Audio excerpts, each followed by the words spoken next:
Bismillahirrahmanirrahim. Alhamdulillahi Rabbil alamin. Wassalatu wassalamu ala rasulihi Muhammadin va alihi va sahbihi ajma'in. Amma ba'd. Istisqo namozi shariatimizda joriy bo'lgan namoz turlaridan hisoblanadi.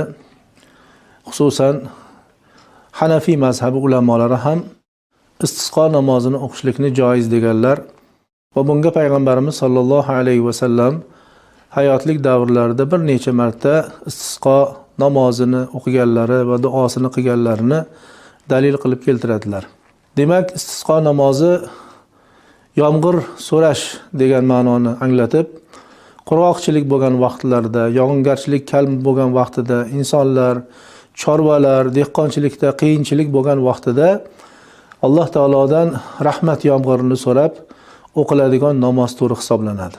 Bu yil yurtimizda qurg'oqchilik, yog'ingarchilikning kam bo'lishligi, mana kuz fasli tugab borishiga qaramasdan yomg'ir yog'maganligi va buning natijasida hattoki havolar buzilib, changli to'zonlar ko'tarilib, dehqonchilikka ham, chorvachilikka ham mana shu yomg'ir so'rashlik ehtiyoji paydo bo'lganligidan O'zbekiston musulmonlari idorasi muftiy hazratlari tashabbuslari bilan istisqo namozini o'qishlik maqsadga muvofiq deb ko'rildi.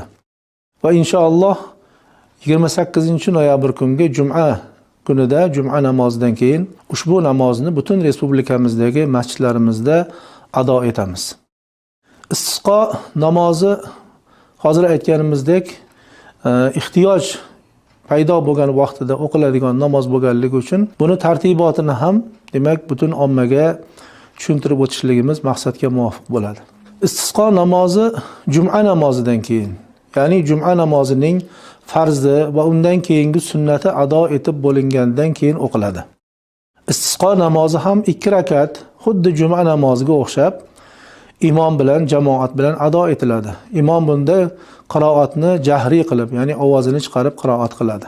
Namozdan keyin imom domla jamoatga yuzlangan holatda mihrobda turib xutba qiladi. Xuddi juma namozidek, ammo qisqaroq tarzda mana shu istisqo mavzusiga oid bo'lgan xutbani ado etadi. Jamoat esa xutbaga diqqat bilan quloq solib turadilar. Undan keyin imom domla mihrobga yuzlanib istisqo duosini o'qiydi. Ya'ni payg'ambarimiz sollallohu alayhi va sallamdan vorid bo'lgan, aynan mana shu yomg'ir so'rashga oid bo'lgan duolar borki, imom domla mana shu duolarni qiladi. Jamoat esa o'tirgan joyida imomning duosiga amin deb turadilar. Ana